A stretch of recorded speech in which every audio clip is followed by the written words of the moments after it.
Okay. So good evening, everybody, and welcome. Thank you all very much for joining us at this very special event. My name is, as most of you will know, is Eamon Murphy. I'm the events coordinator with the Humanist Association of Ireland, and to begin with, a particular welcome is appropriate this evening, I think, for anybody who's attending their first ever Humanist Association event. I know that there's a lot of you here who have been attracted purely by our guest speaker, or attracted by the very interesting subject matter.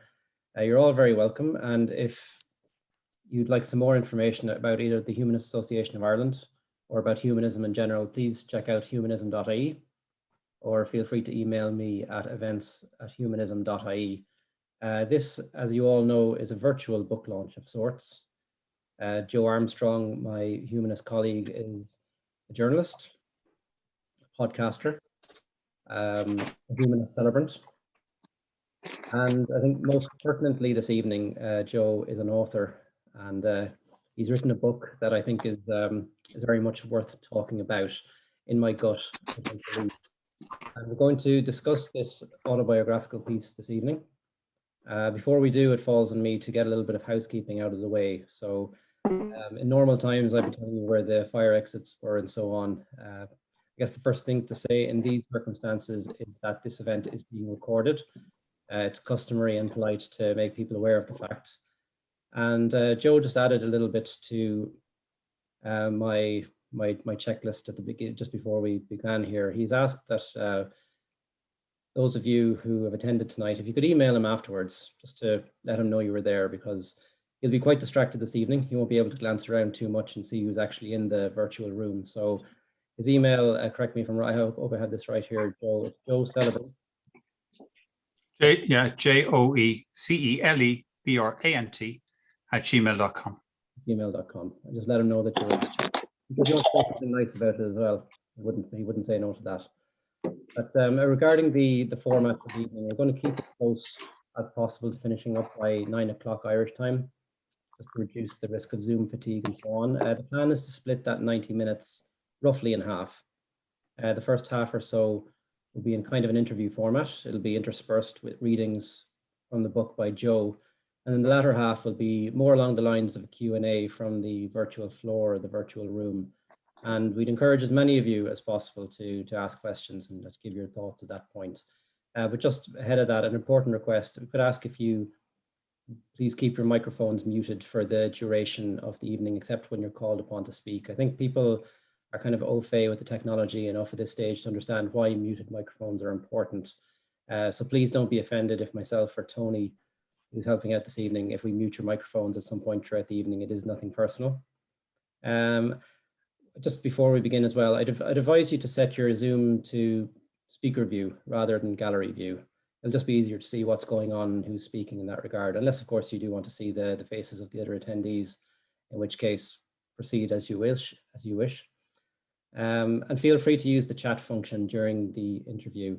It's a place where you can make comments, where you can exchange views with the other participants whilst also listening to what's going on. I think it's a handy enough function, and hopefully myself and Joe won't be too distracted from it.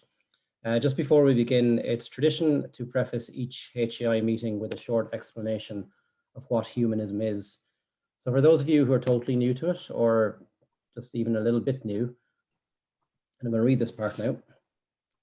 Humanism is an ethical life stance.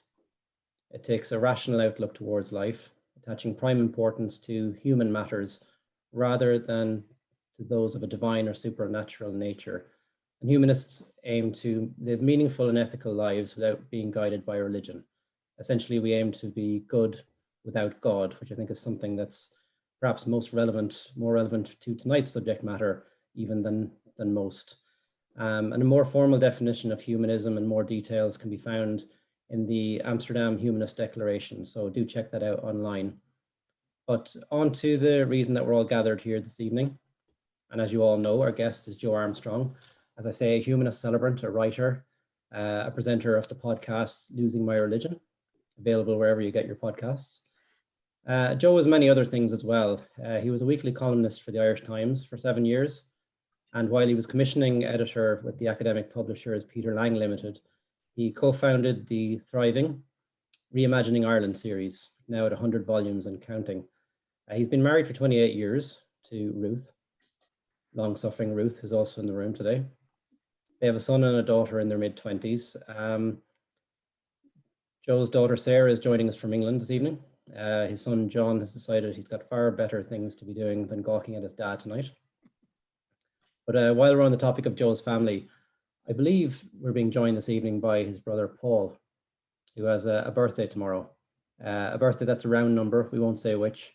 And he joins us this evening from exotic Castleblaney. So happy birthday to you, Paul. Hopefully you are here this evening. And thanks very much for joining us. The book that we're launching this evening is not Joe's first foray into telling the story, telling his story, I suppose, to the public. His RTE documentary, which is called From Belief to Unbelief, was shortlisted for the New York Festival's World's Best Radio Awards. But it's the book that we're here to speak about this evening.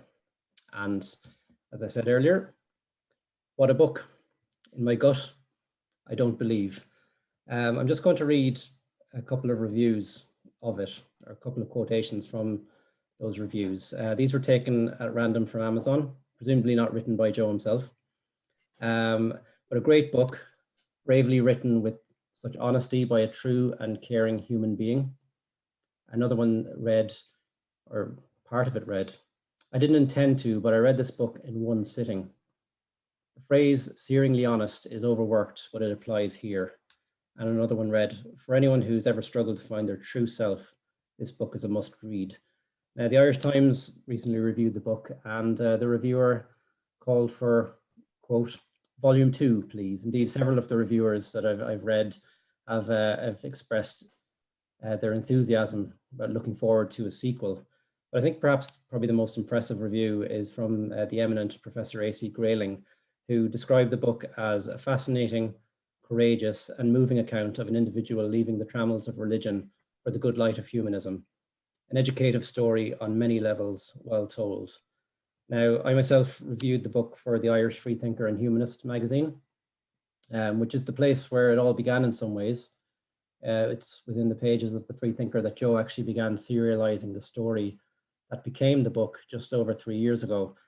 Now, just I'm only going to refer to a small part of my review, but you know, I always found myself when reading Joe's piece in the Freethinker every 2 months, you'd finish the 800-word article and you'd be demanding more, but you'd have to wait for another few weeks to be sated. So the book, from my point of view, answered sort of a secular prayer in some ways. And again, I've said it to him, to his face, at least via Zoom. I've said it to him on the phone a couple of times. I was really blown away, both reading the excerpts in the Freethinker and in the book itself, blown away by Joe's honesty and candor, his ability to self-examine in an incredibly honest way. And it's also immediately obvious, I think, to any reader that Joe's no novice writer who decided to try his hand at an autobiographical work. The fact that he's been writing for more than 3 decades is very apparent, because this is not just a compelling story, this is one that's very well written as well. And it does fall to me to encourage people to buy the book. The easiest way to do that is to do it on Amazon for Kindle paperback, and hopefully by April or May, all going well, we'll have it in audio format as well, narrated by the author himself, and that'll be available on audible.co.uk. But enough of me speaking, that's not what anybody came here to hear.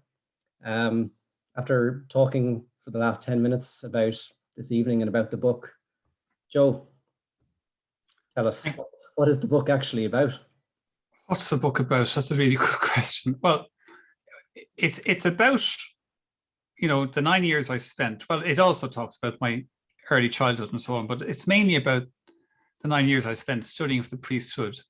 And it's a self-examination. You know, Socrates said the unexplored life, the unexamined life is not worth living. And after the documentary, which I made with Nicoline Greer and RTE, you know, people said, well, you know, can you tell us more and so on? And I actually wanted to know more myself. Well, how did I transition from belief to unbelief? And like in the world, you have so many people who are committed believers, as I once was, or committed atheists, or humanists, or agnostics.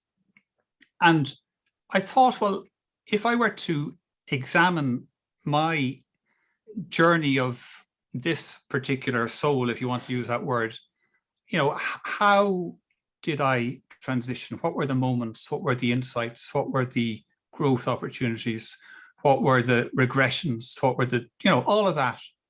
So it's primarily me wanting to see from myself, examining myself, like Socrates said, go ahead and examine your own life.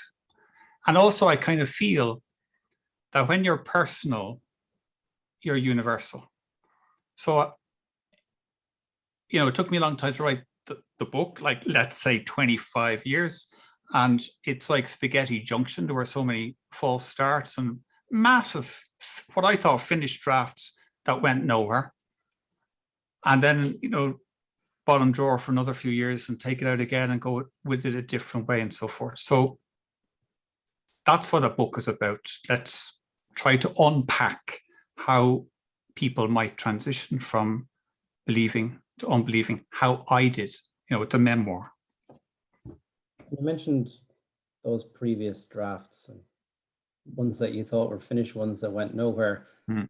I go, what was it about this one that led to there's no other word for it really, the success in finishing? And why now? I mean, is this a story that could only really have been told properly at this far a remove from the subject matter you're examining? Yeah, I think that is true. And, for example, like my mother is a big subplot in the book and a very complex relationship, which I had with her. I loved her and I hated her. And as a human being trying to articulate even to myself, what was that about? What was going on? And you grow up thinking that your mother is wonderful and she's your primary educator. And, I got my faith from her and my vision of the world from her. And, your mother is such a significant person, next to none really, in your life. And then it's kind of like, I think is it like What Maisie Knew? I remember reading a book and it was the child is suddenly, as she grows a bit older, sort of seeing things differently. And, somebody says something and you think, oh, so I've lost my train of thought, but that's okay. That is quite okay. You mentioned the importance of her role, not just in your life, but giving you your faith. Presumably, Arthur Armstrong, your father, had a role to play there as well. I remember particularly being struck by the focus in one of the episodes in the book about talking about how your father, as you describe him, a manly man, and the manly men of the neighborhood, and how it was so perfectly normal for men back in those days, in the 70s, I guess, to have no problem at all expressing their strong Catholic faith. That must have influenced you an awful lot as well. Huge. Like I was born in 1962 and everybody I knew was a Catholic. I had two cousins studying for the priesthood. I had an uncle, a priest. Everybody that it just seemed to me that the whole world was Catholic. And we all went to Mass every Sunday, and we all went to confession Saturday nights, and we all did Lent, and we all did Lent, rosaries at night and all that kind of stuff. It was just, I've used the phrase often, but it's true. It was part of the air that we breathed.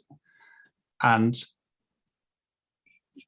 as a child, I was taught that the truths of religion were as reliable as gravity. They were of a similar status. You drop an apple, it falls. Jesus is God. Fact. And then you kind of discover, well, actually, clearly there are Muslims who have different views and Hindus who have different views. And yet, all of those givens, and they don't all have different views about gravity. I mean, you have the Flat Earth Society and so on, but they're like quackos and,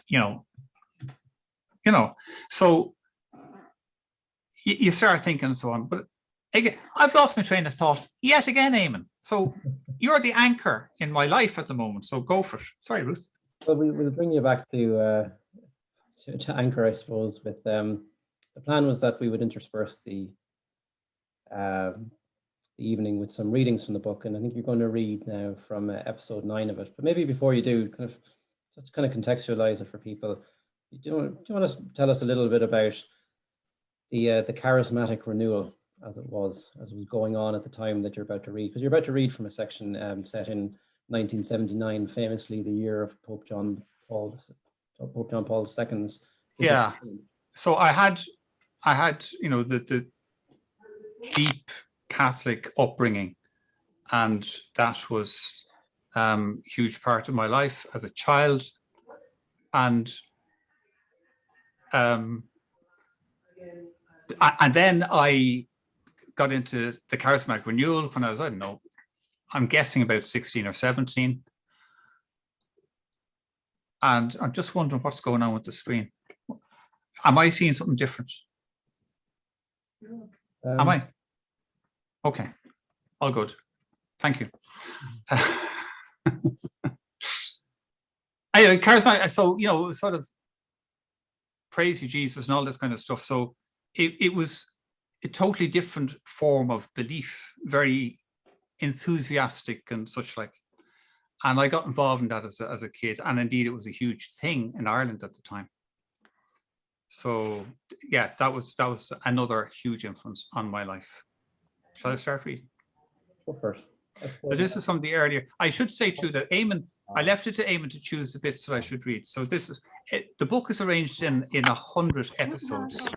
Joe Armstrong. Joe Armstrong. And 100 episodes, and they're each about 800 words. So here's episode 9. Before dawn on the 29th of September 1979, 1 million people, a number equal to the entire population of Dublin and about 1/3 of the Republic's population at the time, gathered in the Phoenix Park for the first ever papal visit to Ireland. If sometimes I felt embarrassed because of my faith, this gargantuan assembly lent legitimacy to Catholicism, make it more socially acceptable to be a committed believer. When the Aer Lingus jet with Pope John Paul II on board flew overhead, the hair on my neck stood on end. The Pope had arrived in Ireland. The Brits had a queen. We had a Pope. He kissed Irish soil when he stepped off the plane. Later, it was said the Pope kissed the ground and walked on women. I also made it to Galway for the Papal Youth Mass. When the Pope said, "Young people of Ireland, I love you," tens of thousands of young people clapped and cheered in jubilation for 10 minutes. And we sang, "He's got the whole world in his hands." And we didn't mean God, we meant the Pope. He was our superstar. Eventually, the popular singing priest, Father Michael Cleary, interrupted our spontaneous cheering and singing, saying the Pope had to get on with the Mass. Bishop Eamon Casey was on the podium too. Cleary and Casey were probably the most prominent clerics in Ireland at the time. Both had clandestine relationships and both fathered children, which, when it came to light in 1992 and 1993, caused scandal and anguish for the faithful, the clerics' duplicity sparking disaffection and doubt in the laity who felt betrayed by the clerical church. By then, I'd become convinced of the need for a married clergy, and I was struck by the innocence of many laity. I knew many wonderful priests who had been forced to leave their priestly ministry because the church elevated the man-made law of celibacy over what it claimed to be the God-given vocation of the priesthood. But back to those innocent days, for me and for Ireland, of the papal visit. I had begun to attend a charismatic prayer meeting in St. Duloc's Retreat House in North Dublin, run by the Marist Fathers. I was impressed by a charismatic priest based there, Father Larry Duffy, who was such a powerful preacher that he was nicknamed the Laser Beam. Earnest and genuine in his faith, he prayed for hours every day, and his slender frame suggested he fasted too. I believed that this man had a direct link to God, like the prophets of old. I was so influenced by him that I began to imitate his mannerisms, like other young people might copy a pop idol or a sports star. I had been mortified as a young boy when I'd been caught unawares mimicking the words and gestures of a priest saying mass, and when my father had said, we might have a priest in the family. But now, age 17 or 18, it was time to decide what I wanted to do with my life. Money didn't appeal to me, buying a house, taking out a mortgage, getting into the rat race. I wanted to do something meaningful. I wanted the excitement and adventure of following Christ. I wanted to spend my life addressing the real needs of people, helping them too to find meaning in their lives. The Maris Father seemed to me to be the place where it was all happening.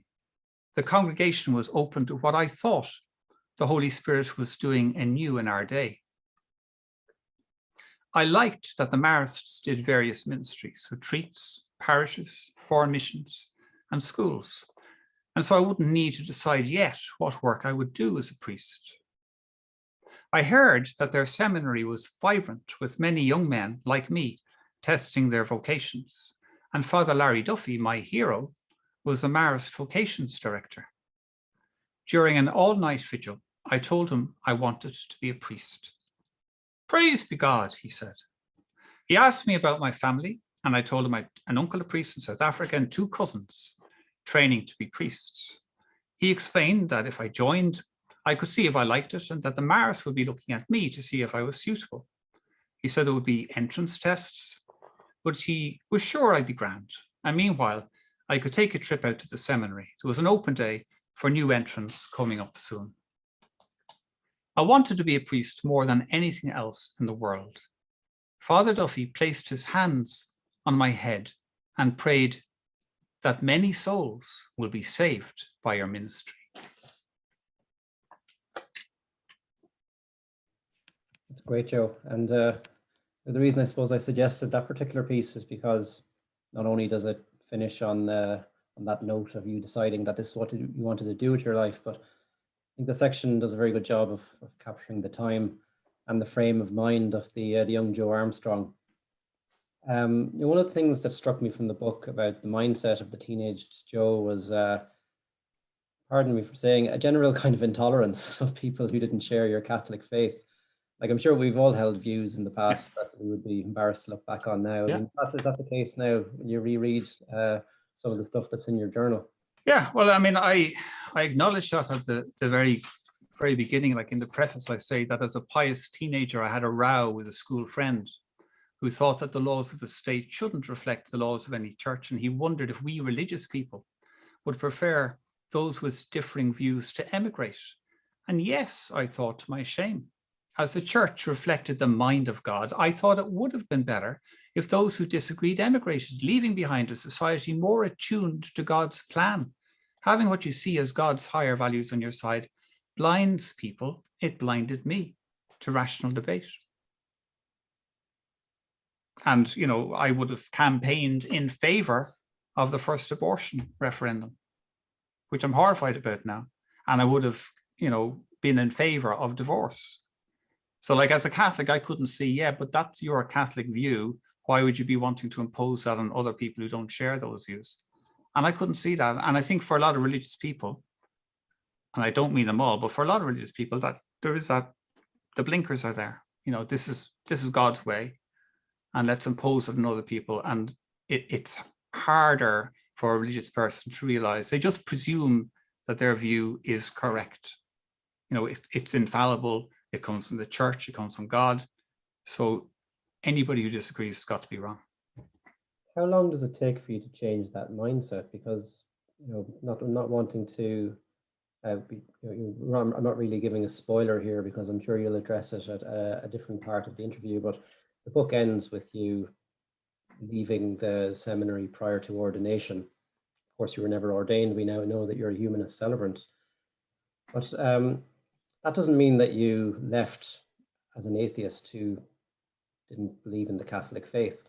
So how long does it take one to go from the extremes that you speak about there to a much more liberal worldview that you, I presume, hold? Yeah. now in 2020? Well, I think, within the book, it's quite clear, certainly very clear to me, the bits where my naive faith is being chipped away. And, it's being replaced by a less naive faith, but equally, to my view, it's still insubstantial way of viewing reality. But, very often our pieties and devotions and theologies just were swept aside as we, study theology or went spiritual direction, or you kind of realize, I can't believe that, that's nonsense, or that's silly. So there's a constant, almost the first thing, like in the visage, you're almost casting aside many of the presumptions you had before you entered. We'll come back to this now shortly, because one of the readings you'll do will sort of address other aspects of Catholic dogma that you started to kind of doubt in the early stages of your novitiate. But maybe just to go back to what we spoke about very briefly earlier, and your relationship with your mother, who you describe, I think appropriately, as a key subplot to the book. And you admit to simultaneously both loving and hating her. You want to kind of go into maybe a little bit more detail for... Yeah, well, I remember as a teenager, going to confession, and for the first time ever using the word hate, and it was hard to even name that word, that I felt hate for my mother, because I loved her, but you can love somebody and hate them. And to try to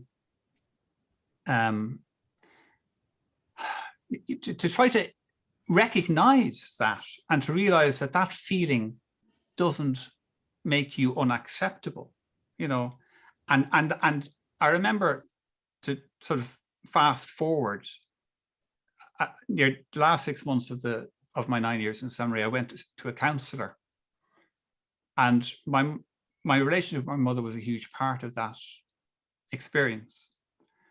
And I still had difficulty. I mean, you're studying for the priesthood. Honor your father and your mother. Do not turn from your own kin. Like, anytime a priest would give a sermon, it was, obey your parents.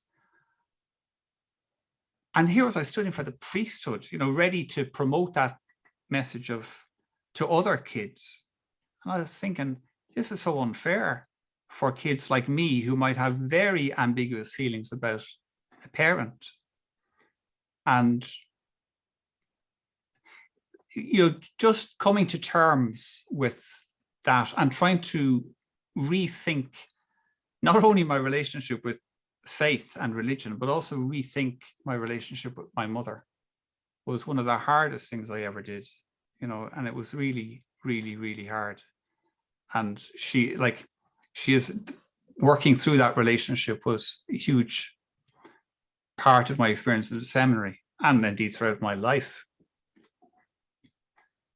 Do you want to move on to the second reading of the evening? Yeah. Episode Thanks for this one, Eamon. All right. So the kind of deal I made with the reader was that I wanted to be honest, and loads of reviewers have said that I'm very honest.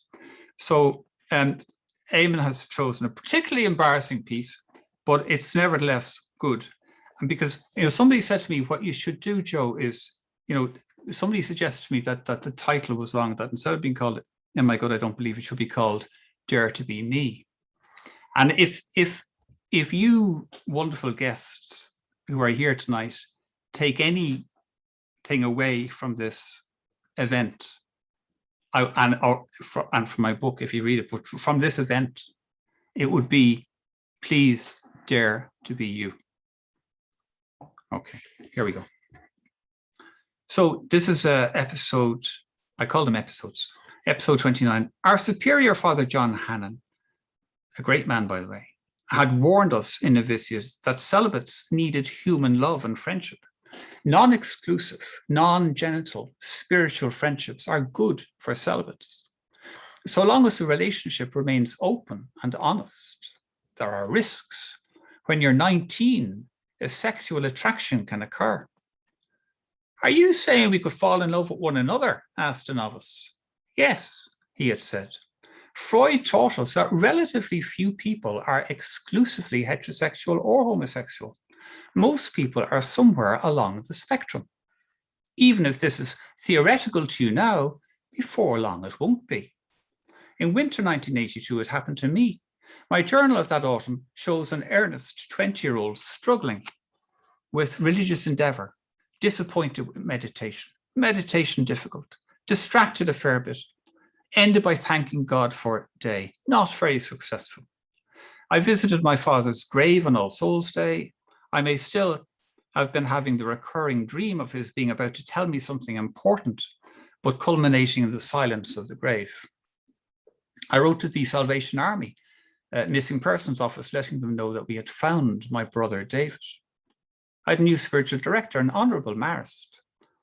On the 5th of November, after making my confession to him, I like this bit, after making my confession to him, we discussed my occasional, quote unquote, atheistic tendencies and views.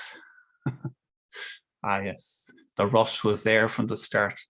However, I remember being underwhelmed by his argument that I could doubt God, quote, but that doesn't alter his existence.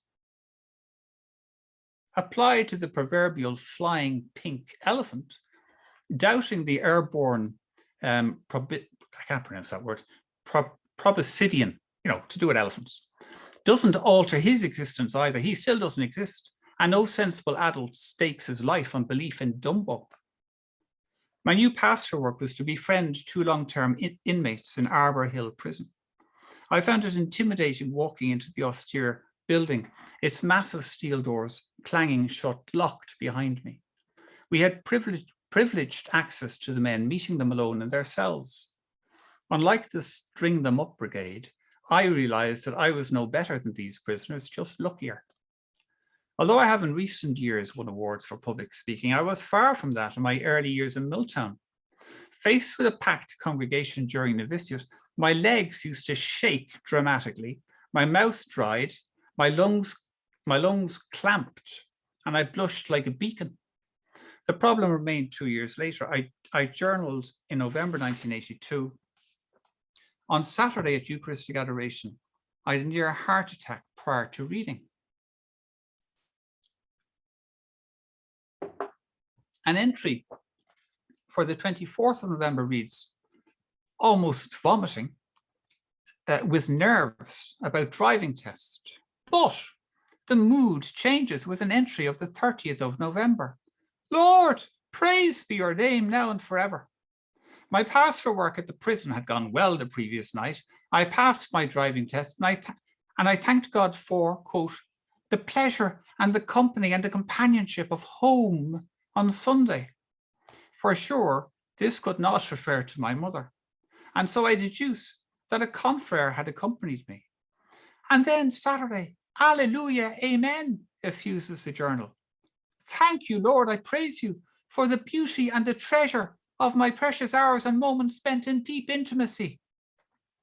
Lest the reader think that I had just lost my virginity, I had not. Far from it.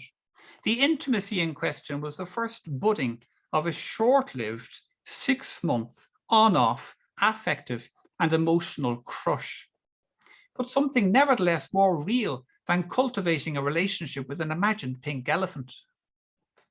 My journal records my inner certainty, stability, and delight, and my awareness of beauty and love. When you take 20 virile young men, most of them aged between 17 and 19, and leave them together for years in a seminary, sexuality will inevitably manifest. I was on a diet of celibacy and loneliness. I had a need for affectivity that was not being met. I desired an exclusive relationship which wasn't permitted in a church that valued celibacy above the priesthood.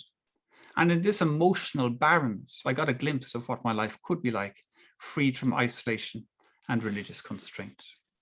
On the 1st of December 1982, I recorded, I've read over 100 pages, indeed closer to 120 pages of An Experience of Celibacy by Keith Clark since bedtime last night.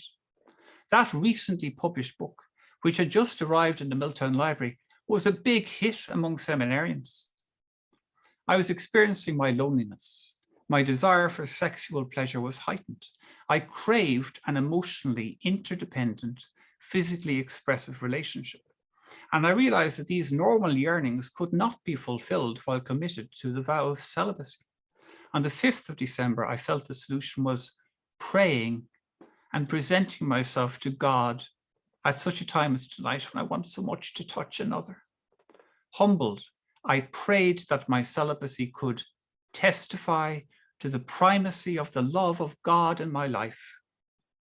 But all I felt was a lonely, burning desire. I think that piece brilliantly touches on one of the reasons for your eventual abandoning of the plans to become a priest, that aspect of celibacy. You said, you mentioned in the book that you think maybe you entered the seminary at too young an age. Had you taken the time to... I honestly think that if people had any kind of decent sexual experience before entering a seminary, they wouldn't be entering a seminary. You know, I think most people who enter, like there were 20 in my novitiate, 20. There were 3 who were 17. Most of us were 18. You know, I was as naive, you know, and utterly, totally inexperienced. Hadn't a clue. And, you know, dash that with all the religiosity and all the stuff you pick up as a kid about sex being evil and, you know, the Virgin Mary and all that kind of stuff, and confession and don't even think an impure thought and all that kind of stuff. So yeah, masturbation was actually a huge element of life in the seminary, you know, and we were told, oh no, you're not allowed to do that either, you know, and celibacy, loneliness, desire for intimacy, mad, you know. And you can't be the only seminarian or priest to harbor these feelings. Of course not. No. To what extent do you think that sort of enforced celibacy, as you call it, elevating a man-made rule above? It is, and ultimately, like that was actually what tipped me from, you know, when I left the seminary, I was still a believer, and I got very involved in the campaign for a married priesthood and for women priests. And I was really passionate about that. And like Ruth and I, we attended mass conducted by married priests, and there are little kids there. And the priest was like, they were brilliant priests, pastoral to their core, and like the kind of priests that nobody could have any problem with. Just wonderful priests. I can picture this guy still, Louis Oliver. And, you know, him saying mass, and I just thought to myself, bring the bloody Pope in here and let him see these priests who are good priests. You know, they really are, and they were committed to the good aspects of the priesthood and the good aspects of Christianity. And I just found it scandalous. And ultimately, the reality that the church elevates what they admit to be the man-made law of celibacy over what they claim to be the God-given vocation of the priesthood, to me, was one of the most significant things, which I thought, it's all a load of. And, you know, lest people listening who haven't read the book yet, and I would recommend that they do, think that this book is as serious in tone as all the stuff we've been talking about, with no relief. There's some very funny bits in it as well, and I keep thinking back to one part, which in a way pokes a bit of fun at the unquestioning faith of many Catholics. The kind of thing that, you know, even early in your time in the seminary, you expressed an awful lot of disdain for, and it's a story, I think you know which one I'm talking about, of you on the bus to Knock. Do you want to tell the attendees a little bit about that? Well, I can read it. It's just half an episode. I can read that if you like. Sure. Shall I? So, page 143, I think. how are we doing on time? We all right? Oh, good, yeah. So the 15th of June 1984, morning prayer had lost any meaning for me. This is sort of halfway through the book. I journaled, it didn't matter if I got up, it didn't matter if I didn't. I saw cynicism in Milltown about faith, observing what it was, that it wasn't just me, but other members of the community too, who doubted. My prayer is dead, I journaled on 21st June. I feel depressed, I'm lonely, I feel like I'm in limbo. I have no particular inclination to have spiritual direction. Celibacy is as hard as before. Desire is high, pining want. I was invited to accompany a busload of middle-aged and elderly women on a pilgrimage to the Marian Shrine of Knock. Against my will, I was expected by the tour organizer to play the role of the devout seminarian, leading several rosaries on the bus. And when we stopped for lunch at a hotel, she expected me to sit at the top table. This was how priests could develop a sense of entitlement. It all felt wrong. The gospel as a story of Jesus telling the disciples not to take a place of honor. And unwilling to accept the role into which I was being cast, I declined the invitation to the top table, choosing instead to sit among the pilgrims. But the organizer insisted I move up, and I felt forced into the stereotype. I did not want to play the role. I wanted to be authentic. I couldn't identify with the devotion of the pilgrims on the bus or at the shrine. As I rattled off rosary after rosary, I tried discussing this with the organizer. Then I tried discussing with the organizer the need for an informed, intelligent, and critical faith. She was appalled by my suggestion that Catholics should think for themselves. And she said, sure, then we'd be just like Protestants. That would be just like Protestants. I thought, oh my God. It's a great piece now, and I've gone back and read it a couple of times. I just realized in part down to my shoddy timekeeping and my enthusiasm to kind of keep pulling on a line of questioning that I've got you on. We've gotten now to a point where kind of half intended that this might be around now that we'd open things to the floor. I know you intended to do one more reading from a later episode, but should we take a few questions from your guests this evening, and then maybe we can go back to reading at a later point. So just to let people know, we'll just to encourage a conversational tone. I think you can unmute yourselves to ask a question, and rather than having you read it from the chat box or anything. But if you want to kind of cue yourselves up to, well, I see Dara Hogan straight in there. So Dara, you can start off, but if you want to cue yourselves up, if people could go click on the participants button on the bottom of the screen, and it'll open up on the right-hand side a list of everybody's attending. You click on you'll either see a raise hand button, or you'll see a button with 3 dots, and in there will be the raise hand. So that'll kind of cue you up on the right-hand side of the screen to ask a question. But should we start off with you, Dara? Thanks, Eamon. Joe, a question as to what you think. I used to believe that I was an atheist or a humanist and that all of the believers were firm believers. More recently, I've come to the conclusion that the hierarchy or many of them know it's all a complete scam, a money-making scam, and that they're too deeply embedded in it to reject it and too comfortable in their positions, and that they know damn well that the whole thing is based on nonsense. Would you agree with any or all of that? Well, I agree with some.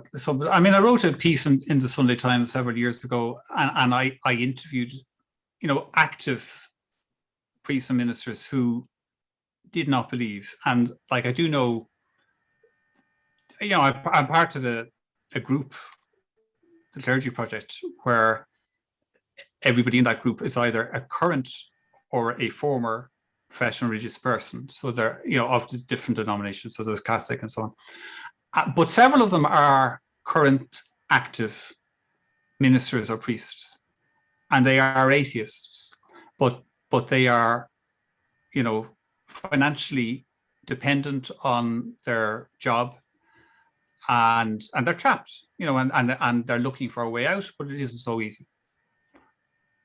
To be fair, though, I think a lot of priests are genuine believers. I mean, I was with the Maris Fathers, and I have the height of respect for them, like great affection for them. And like Dennis Green, for example, was my spiritual director, and he was hugely important in my life. He he was a believer, but you are right. There isn't a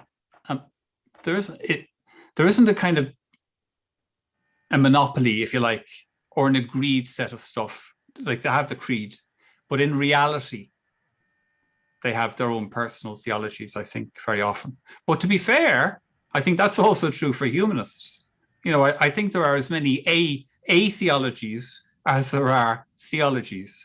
And there are, you know, like humanists differ on so many things. And likewise, you know, priests and religious people will differ on many things too. But I wouldn't doubt the sincerity really of any of them. I don't think there are too many of them who are just blatant duplicitous people. I don't even know if any of them are. Thanks, Dara. We'll take the questions kind of one at a time from the people who have their hands up, but I know that before Gabriel and Kieran and Liz got in there, Dave had unmuted himself, and so too Mairead and Teresa to kind of signify that they wanted to get in there. So we'll go to Dave first, then Mairead and Teresa, and then we'll go to the people who have their virtual hand raised, if that's okay. So I don't want to miss out on anybody. Dave, fire ahead. Hi, sorry, not really a question, more, Joe.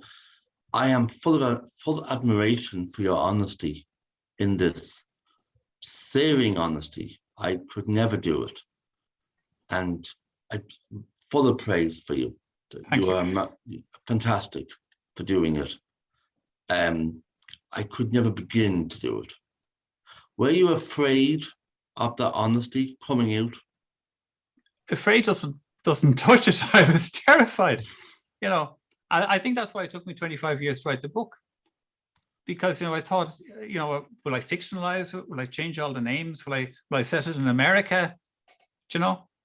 And eventually I kind of thought, and my agent said to me way back, you're holding back. And she was right. And I kind of thought, you know what? The only way to do this is as a memoir, name names, and, you know, primarily me, and to be upfront and honest. And again, it's because of my belief that when you're personal, you're universal. Thank you. Thank you very much. Thank you, Dave. Thank you, Dave. Mairead.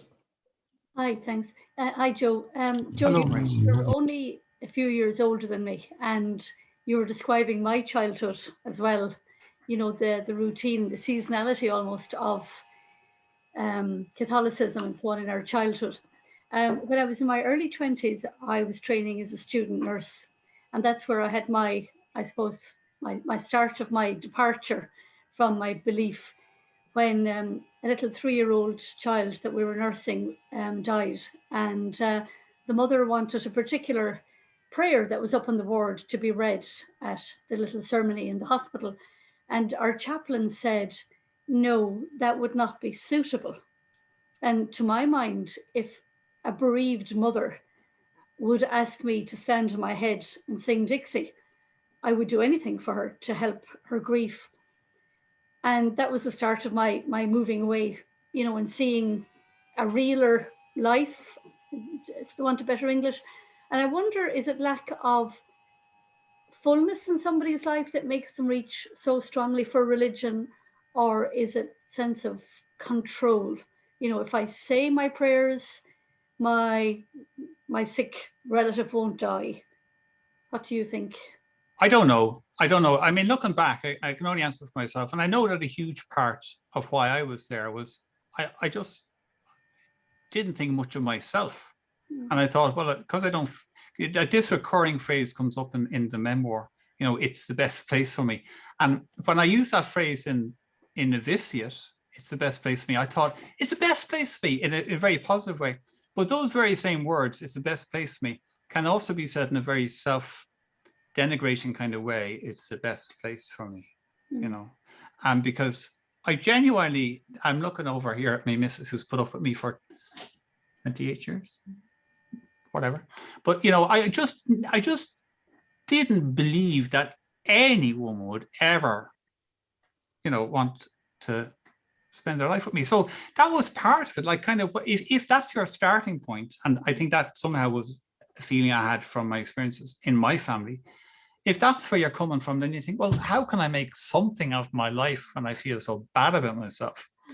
And then the idea of religion, perhaps, oh, okay, so I have a role and I have a meaning, and the church has thought all of this through, and of course they're right because they're infallible, you know, and they're going to do my thinking for me, and they're going to give me my meaning.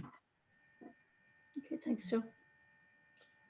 Just before Teresa, you can say what you're going to say. I just noticed, Joe, that I didn't see him earlier. I didn't see his name on the list, but your brother is now seems to be in the room. So just in case. Where's Paul?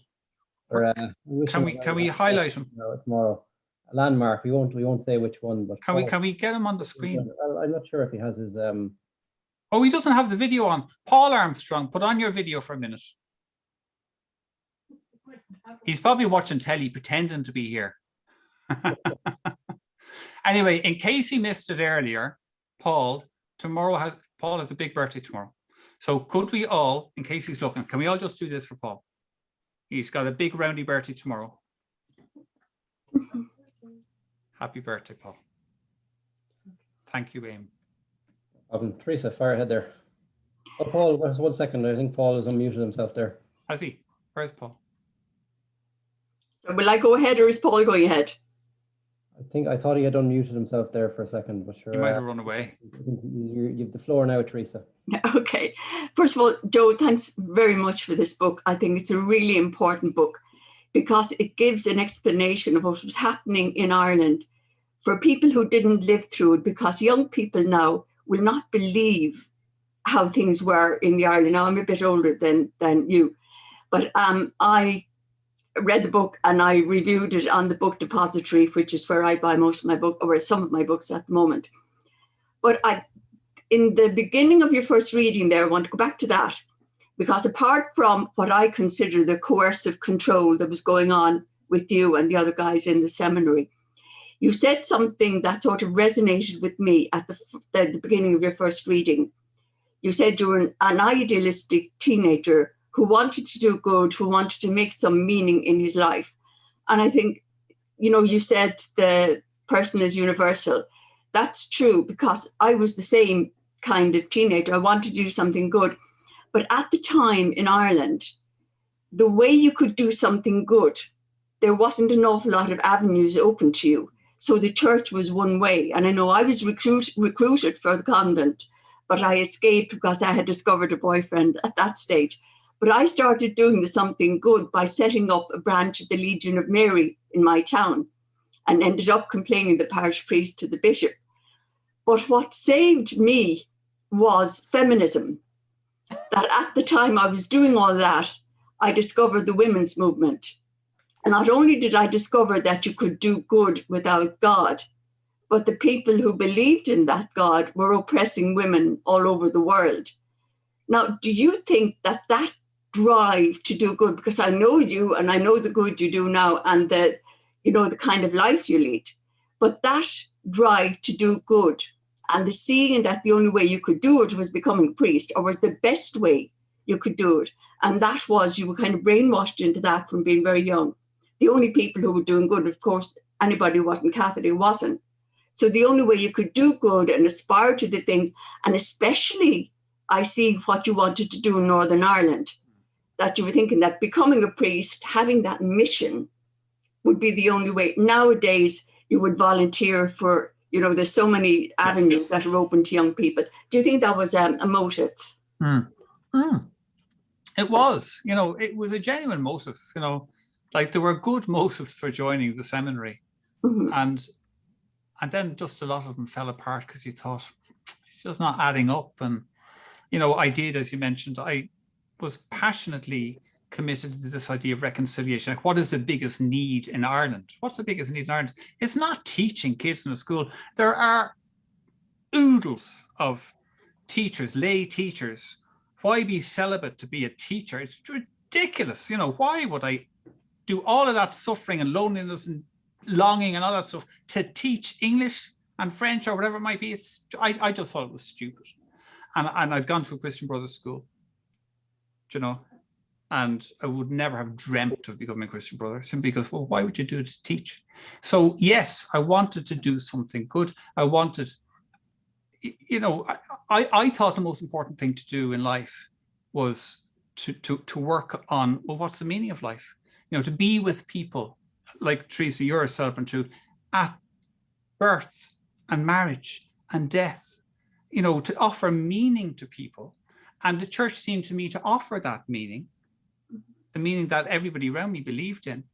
And like you and I and others are still doing that work, but devoid of the religious artifice, you know. And what I love about what we do as humanist celebrants is that we are with people in their, you know, at these hugely important moments in their lives: birth, death, marriage, and we're helping them as best we can, but only as fellow human beings, you know, not saying, oh, we're in touch with God and God is telling you, you know. So yeah, the search for meaning was certainly a huge part of my good motivation to join. Thanks. Thanks, Joe, and thanks, Teresa. Gabriel, do you want to unmute yourself there? Hi there, Joe. Gabriel, how are you? Yeah, good evening. Just in throughout those years leading up to you leaving the seminary, I'm just wondering, how did all of that pressure weigh on how did it manifest itself in terms of your, you know, psychological and physical health? And did it? And secondly, when your family and friends, how did they react better than you would have thought when you left? First part of the question, I'm going to cheat. You really kind of have to read the book to get that, because the book goes into all of that. Okay. How did other people react? Like my mother, honestly, I never knew from day one whether she was happy I was joining the seminary or not. And I knew for a fact that at one point she actually wanted me to leave after my dad died to look after her. And so I might not have been typical in that sense. You often get this sort of stereotypical, you know, the guy is going, he's got his mother's vocation. It wasn't that kind of thing. And it wasn't, oh my God, you can't. Like they used to use the phrase spoiled priest if somebody left, the shame of it. That was probably something for maybe 10, 20 years before my time. Okay. But I'm sorry, I haven't. How did people react? I remember thinking in 1985 when I thought I was leaving, and it was such a big moment of crisis in my life. I remember being astonished at the ease with which Dennis Green, who was my spiritual director, says, "Oh, okay, and you know, maybe you need to go off and discover something new, find something some experience you didn't have with her." And I thought, this is so much easier than I thought it was going to be. But then he went off and talked to another priest, and then he came back with, you know, totally changed his mind, and no, you should stay, and this is God's work, and it's wrong to leave. Okay, thank you, Joe. I'm going to give you a pause for a moment, Joe, because these questions can be tough to take all one after the other. So just to kind of repeat what I was saying earlier, first of all, if people want to raise their virtual hand to ask a question, just to click on the participants button at the bottom of the screen. And when the panel on the right appears with everybody's name, down at the bottom, you'll either see a raise hand button or 3 dots. Would you click on that, the raise hand will be in there. 2 other things. Just a reminder that Joe's email is joecelebrant@gmail.com. I do know he wants to hear from as many people who've been here this evening as possible afterwards, even if it's only to let him know that you were here this evening. And just to mention as well, Joe, that Trevor, I hope I'm pronouncing this right, Gyves, has said that he's sorry he has to run early, but well done to you. Can't wait to get the book, and he'd love to hear an audio book as well. So that's up in the chat function. Kieran O'Sullivan, do you want to ask your question? Thank you very much, Eamon. Can you hear me okay? Indeed. Joe. Kieran. Can you see me? I can see you in the top. Yeah, you're not big screen, but I can see you. Okay, good stuff. Oh, you're big now. Heartiest congratulations, Joe, on a magnificent book. I've purchased it before Christmas, read it from cover to cover, almost in the one sitting, and brilliant. I thought it was, as I have said to you, a wonderfully warm account of your younger years and the journey that you went through the ecclesiastical life. I thought it was a brilliant read, very inspirational, and written by a very brave, thoughtful, and decent man. So well done on that. Thanks. I've been piecing a couple of things together, Joe, based on what I've heard you talk about over the last couple of times I've met you. And I've realized I'm 5 years older than you. I went to the same school as you. Scolwira in Marino and Art Scolreach in Marino. Wow. Yeah. So I had 5 years on you in the school, and I can agree with a previous speaker there and your good self that said it was very much an all-embracing Catholicism back in those days, almost to the point of suffocation. It was Catholic everything. I, like you, we went to Mass. There was throngs of people went to Mass. My most abiding memory of Mass back then when I was a youngster would be the amount of people that were coughing in Mass, something that we don't see in the latter days as such. But I'll give you a laugh. I remember whilst being in school, I could have only been about 10 or 11, and we had learnt the creed as every student does did back in those days. And it went as follows: I believe in God, the Father Almighty, creator of heaven and earth. And I remember asking the Christian brother that was teaching me, where did God live before he created heaven? That was a no-no. I shouldn't have asked that question. So I was seriously realigned thereafter. But my question to you tonight, Joe, is given the experience you have had in the church and things like that, where do you see the church in 20, 30 years' time? Where do you see the end game for it, if at all? Well, it's hard to know. I mean, as I said, for the Marist Fathers, right, they sold their seminary. It's about to be demolished, the place where I lived. So when I was there in the 1980s, the question was there, you know, are religious congregations heading for extinction? I mean, the word extinction was used, and it seemed like, But, you know, 17 of the 20 who joined with me have left. And now most of them are pretty elderly. And extinction is really happening. And it's actually sad. I mean, maybe some people I know who be delighted to get rid of them, but you know, I have an affection for them, and I learned and gained so much from it. So where's it going? Like religions, well, certainly me as a Catholic, I thought this was, you know, this was the truth, the religion, the one God.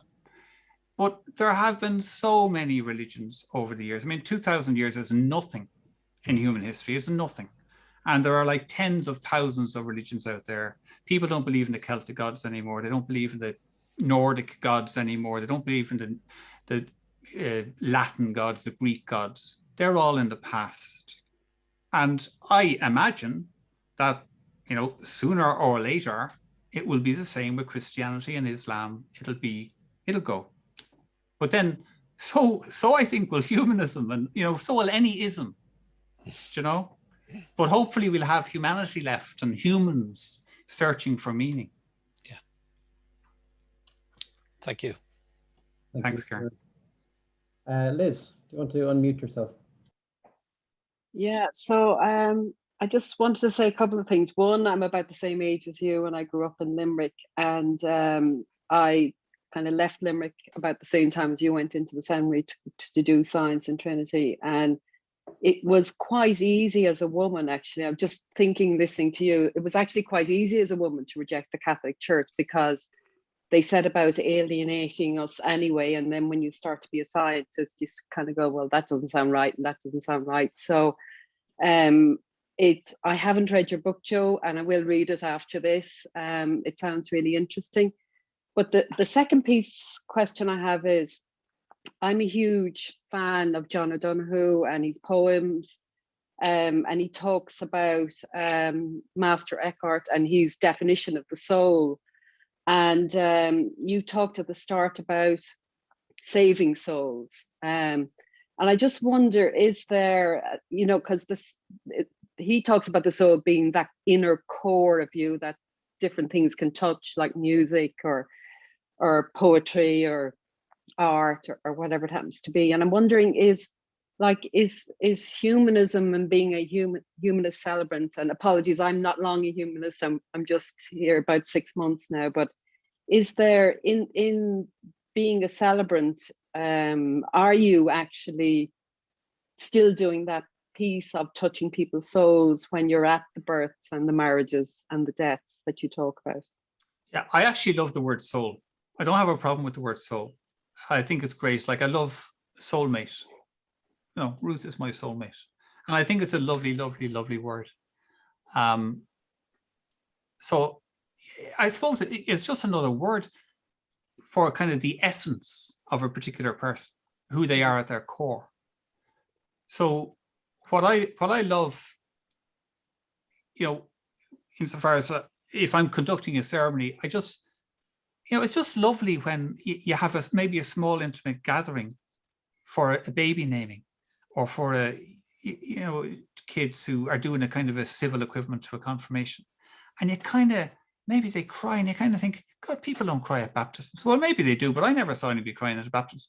But at baby naming, it just is it can often get people crying, you know, or just a wedding, you know, a godless wedding happily. And it can just get to people and touch them. And, you know, I did a funeral once, and there was so much laughter at the funeral. And it was a good laughter. It was a happy laughter, you know. So I think all of that is connecting with the soul, the essence of humanity. I'm still doing what I set out to do when I joined the Marists. You know, I'm doing that in my writing, and insofar as I do ceremonies, trying to connect with what it means most to be human, and to be together, and to love, and to suffer, and to die, and all that kind of stuff. Great summation of what you do there, Joe. Thanks, Joe. David McKnight, you have a question. Hello, Joe. It's great to see you in real life, as it were, and outside the book. Although I've really got to admit that you've got me reading for the first time for years, really, and I do recognise the power of the written word. My speciality within humanism is science, and because I've been plugging you, can I just plug Humanists for Science, which I run on Facebook, and pleased to have Joe's endorsement of that. But my question really is about how you feel now you've been through these experiences. And I wonder if it feels a bit like going through the looking glass, or have you had a baptism of fire into humanism? No, not really. But I love that image, though, of, and I use it in the book, of walking through glass. You know, I remember in my last sort of 6 months, sometime, I literally had that experience of walking through glass. Ruthie, could you get me that? And it's the image that's used for the column in the Irish Freethinker, which was the origin really of my book in its current form. I just had this experience of, you know, you have these constructs and beliefs that are put. I mean, my son, I don't know, you probably won't be able to see this, but that's the image that's used. So my son drew it, and it's kind of, can you see there, like the Bible? But he actually walks through the glass with ease.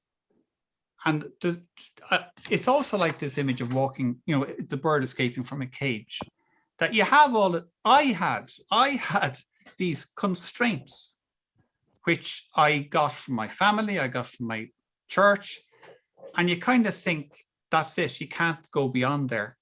And then I found myself you know, the weeks and months before I left the seminary, having this sense of liberation. I can just walk through, because it's actually not real glass. It's like the glass ceiling, but it's like, it's just an imaginary, it's a mirage. It's not really there.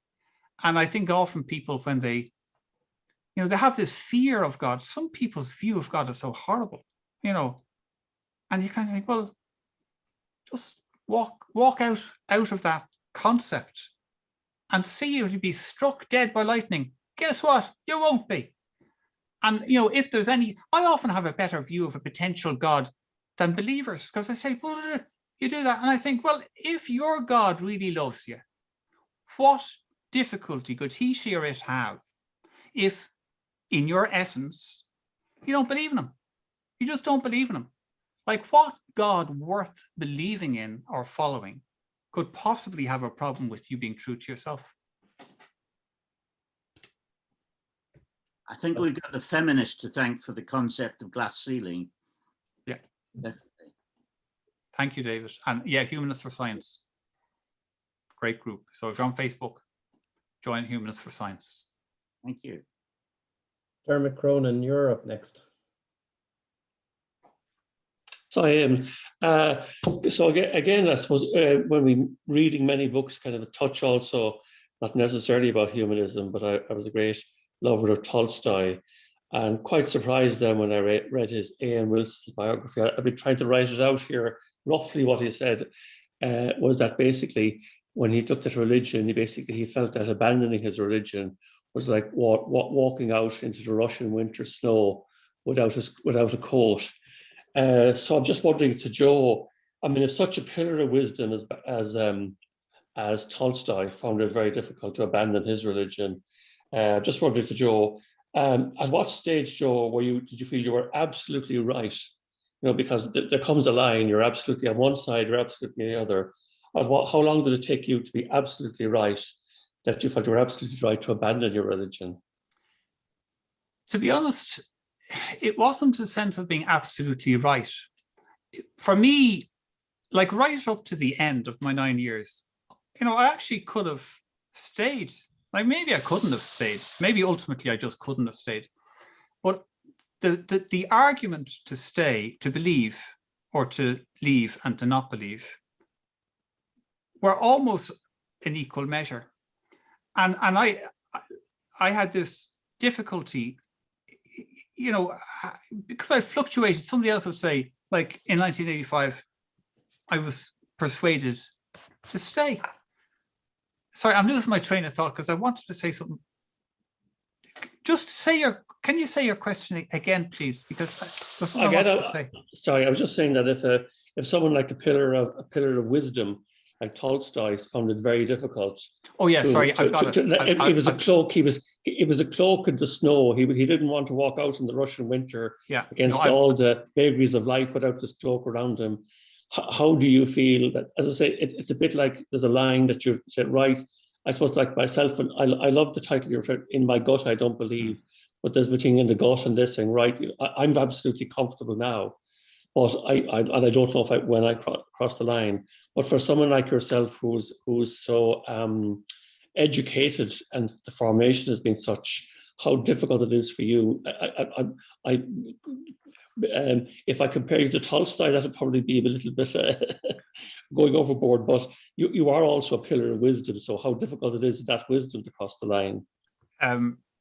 What I wanted to say, and I'm glad you reminded me of the question, and it's kind of was at the heart of my insight, which was, it was doubt, right? When I just did not know, do I go this way, do I go that way? Because the arguments are strong either way.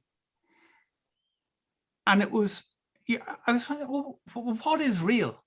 What is real for me? And it was that experience, well, do you know what? Doubt is real for me. Doubt is real for me. And that's why I have, like, of all the thousands of quotes you could put at the start of a book, the epigraph, right, is, if you would be a real seeker after truth, it is necessary that at least once in your life you doubt as far as possible, all things, René Descartes. And it was that experience of doubt that I thought, well, do you know what? I can see that argument, and I can see that argument. But one thing I know for absolute certainty, and this is the only, because I think you use the phrase absolute certainty, Dermot, and I realized what I know with absolute certainty is that I doubt. And all the stuff of revealed religion, well, how can I know if that's true? But I do know I doubt. And and that experience of doubt, I said, right, I'm going to build my life on that.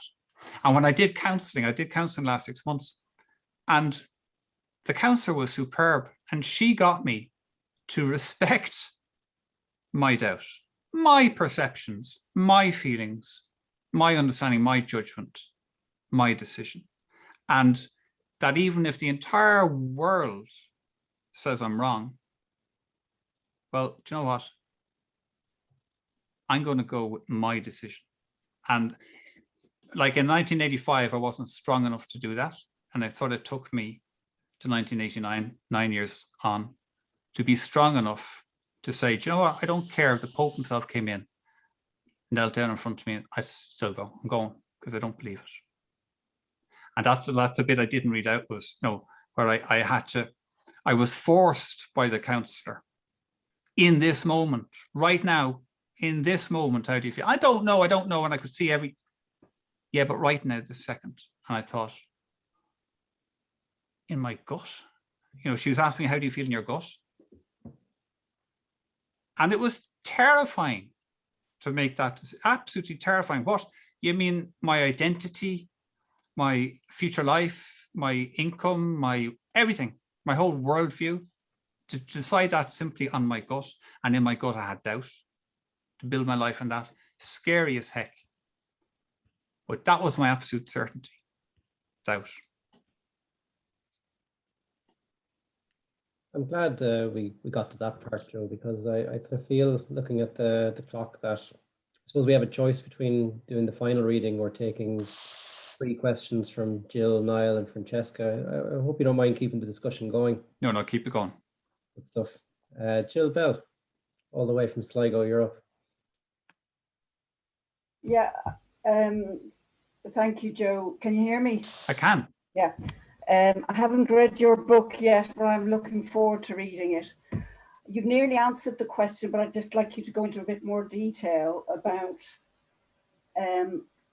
how you experienced this feeling of non-belief in your gut. You know, we can talk about the gut as a second brain, so the gut has a certain intelligence, but you know, I'd like to hear your description of what that experience was in your gut. It was literally physical. It was physical. Like, I mean, she asked me this question. She just persisted. It's a bit, I'm not going to read it. So you're going to have to read the book and read that section. But it's a section I didn't read out, but it is the kind of climax of the book. So it's section, whatever it is. What is it, Eamon? 94. 94, section 94. And like literally you have, the counsellor was there in front of me and she was saying, right this minute, do you believe? Do you believe you have a vocation? And by the way, for me, it wasn't even a vocation. I kind of thought, well, it's not just do you believe you have a vocation. To me, it was like, do you believe it or do you think it's all a load of nonsense? The whole thing, the whole religion thing. And yeah, she just, right now, this minute. And literally, I visualized my gut and I became aware of my gut. And I thought, well, like if I had to decide this minute and, you know, the planet exploded the next minute, if I just had to decide on my gut, in my gut, I don't believe. And that's why that is, I mean, you know, people have suggested to me that I should have called it Dare to Be Me, but really the title is the right title. In my gut, I don't believe, because it took me so bloody long to realize that in my gut, I don't believe. And when you know that for certainty, when you can base your life on the absolute certainty you have is that you doubt, then you can build your life. I see we have 2 people queued up for questions, but Joe, I see your brother Paul has unmuted himself. I just wonder, does he want to say hello? Paul, where are you? How are you, brother? Hello, Paul. How are you doing? Can you hear me? We can barely hear you now. You sound like you're down the bottom of a well. Quiet, man. How are you? Not too bad. You don't look like you're going to have a roundy birthday tomorrow. No, I'm not. No. You are. I have a quiet birthday, and I might have a can. Good for you. Why wouldn't you? But all I want to say is I'm very proud of you, brother. Thank you, Paul. I really am. No. I'm proud of you. Obviously, you didn't do it on your own.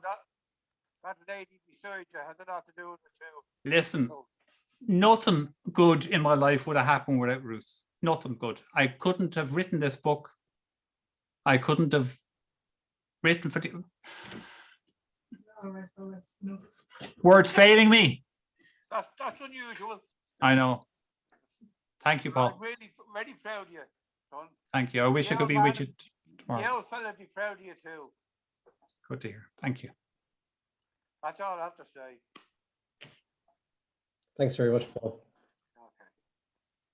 Niall Mulligan, do you want to ask your question? Thanks, Eamon. How are you, Joe? We go back. Hello, Niall. How are you? I'm good. Yeah, we know each other a long time, and very good friends. And I've never spent an hour and a half in your company without asking you some question or other. So can't. Or beating me at chess. Or beating you at chess. Yeah, this is true. Listen, I was struck by what Dave said earlier on, the question in terms of honesty. And I mean, I've read your book, and the one thing that struck it, because we do know each other really, really well, but it also reminded me of about how much we don't know about each other, not just me and you, but people in general. And that honesty piece really came out. And it struck me that the book, apart from, I mean, it's about many things, but like, I mean, the question, I suppose, is like, and you don't have to answer this question, but I mean, what was it also like almost an extension of that sort of like counseling therapy? Was it therapeutic for you to write the book? And if it was, has it opened up areas for you that you still need, that maybe are challenging, or maybe they're strengths? Like because it's a very, very personal book. So that's my question, which we can answer over a pint at some stage when the pandemic's gone as well. If we could ever have a pint again, wouldn't that be good? No, give it to me again. Okay. So in terms of writing the book, there's so much honesty in the book that is it a form of therapy? Was it therapeutic for you to write that book? Yeah, I can tell you, Niall, that yes, it was therapeutic. It really was. I mean, do my journaling, without that, I couldn't have written the book. So I always find journaling very therapeutic. You know, it does all the things that prayer was meant to do. For me, I journal today. It grounds me. And often I'd write something in my journal and I think, well, this is a private journal. Nobody is ever going to see that. And so making the decision to make that deal with the reader, that I will actually, you know, I'm not going to be vague. I'm going to say, this is what's going on. These are my feelings. These are things that happened to me. That was a deal I made with the reader, and yeah, it was good for me, you know. And I'm just so incredibly proud. Like when it was published in December, I thought I can die now happy. You know, I've told my truth. Yeah. So I feel like, and I would, you know, other things I've done that I'm very proud of, but in terms of writing, I would let it all the rest of it burn. Although there's loads of it I love, to say that book. Yeah. So yes. I think that's what makes the book. It's that honesty piece that makes the book.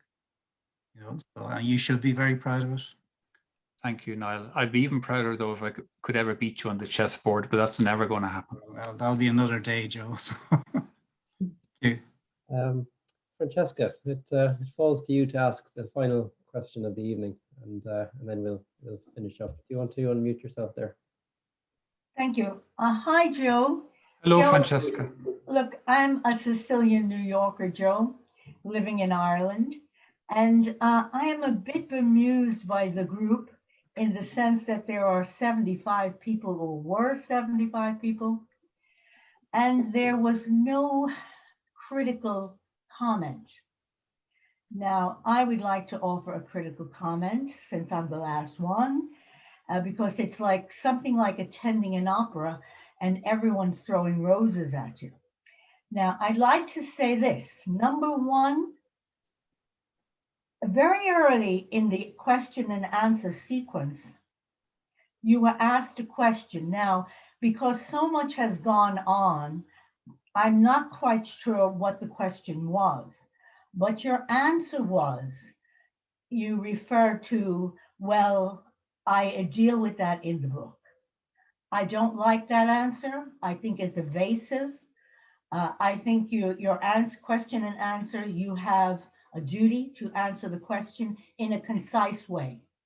So that's number one. Number two, you said regarding your vocation that you made this statement. This is, well, I think you said it that you meant it to be from a negative stance.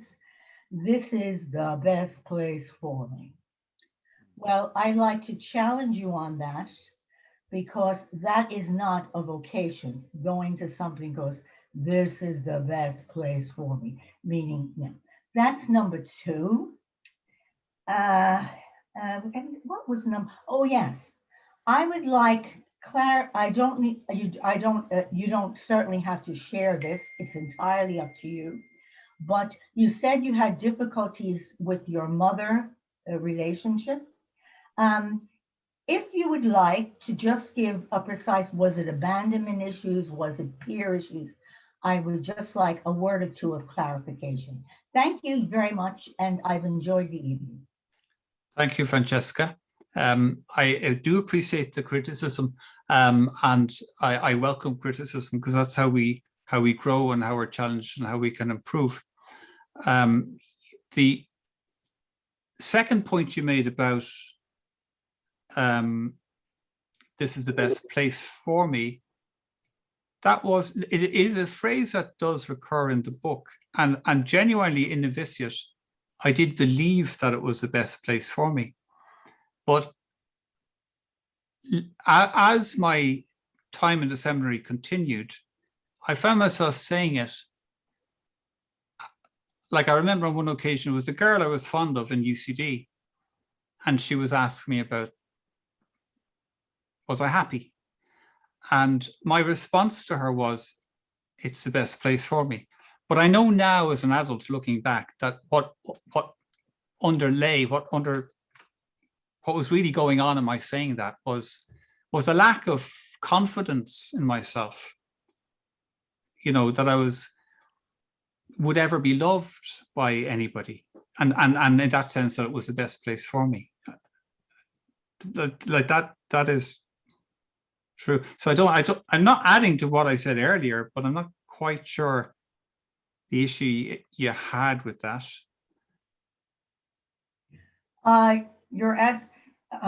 Well, obviously it was your theme song, this phrase, that you had better knowledge of it as you went forward. So yeah, I can appreciate that.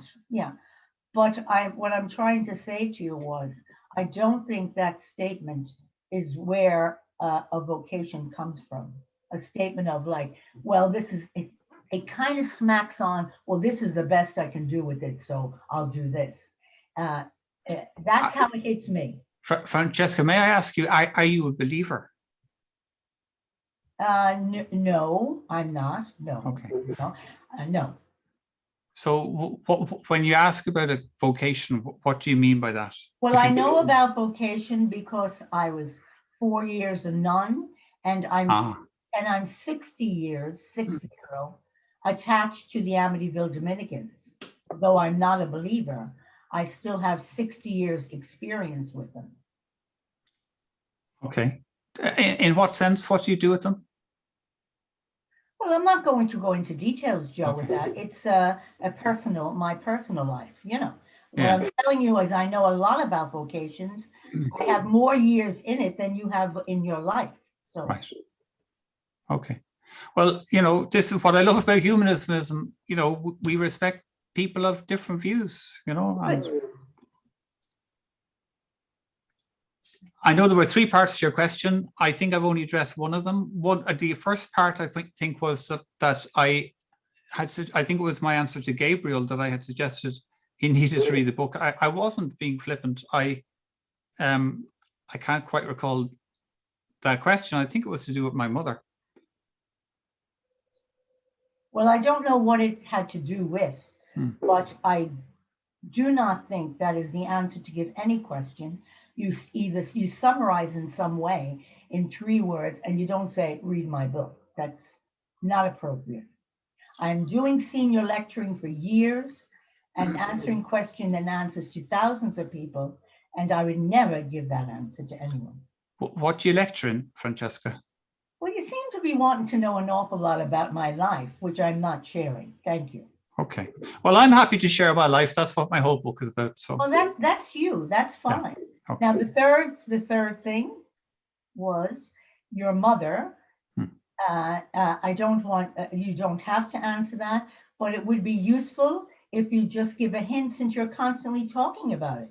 So say things like it's abandonment issues, or it was peer pressure from my mother, it was whatever.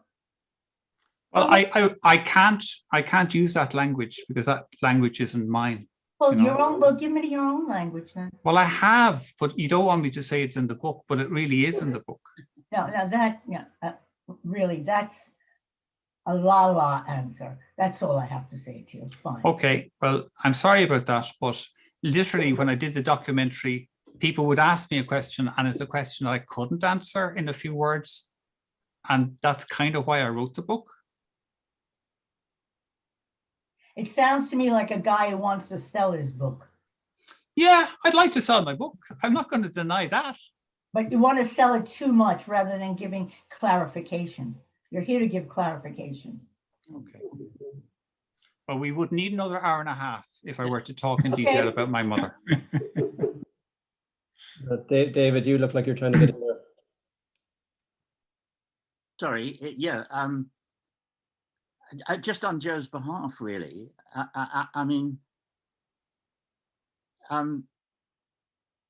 most people have got quandaries and they don't know where to turn. And they very often make do with the best that they can get at the moment. So Joe was really just acting in a human way to say, I don't want to stand out. I don't want to be seen as odd. I don't want to be anything but a human. And his body was telling him that, and he listened to it. So I think we've all got to take a course in critical thinking and criticize ourselves.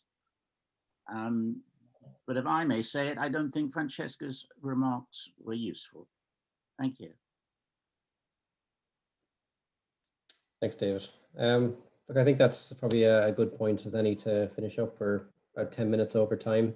Can I just, I'm sorry to say, but firstly, can I just thank Eamon in the first place, because Eamon has been a midwife, I hope you don't mind me saying that, but you have been a midwife for this book because you read the early columns that appeared in the Irish Freethinker, and having labored, I'm doing the laboring, you're doing the midwifery, but having labored with this book for literally 25 years, you know, at times you think, oh, it'll never be published, or I don't know how to write, or whatever. And your encouragement and your feedback and your enthusiasm was essential. So I want to thank you for that. I have to thank me, Mrs. Ruth. Oh, I said already, but you know, so, but I also want to thank everybody who's here. I really do. Thank you so much for being here.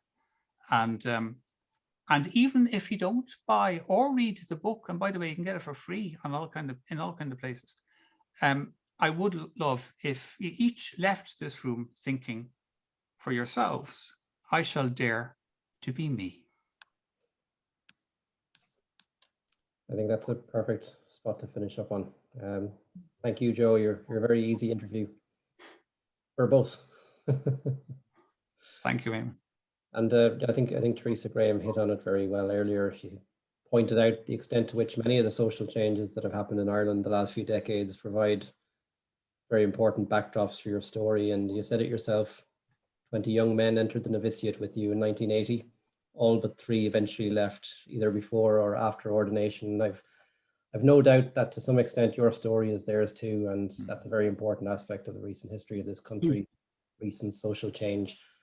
Read this book, you'll be entertained and a wiser person for it. And ladies and gentlemen, thank you all for coming this evening.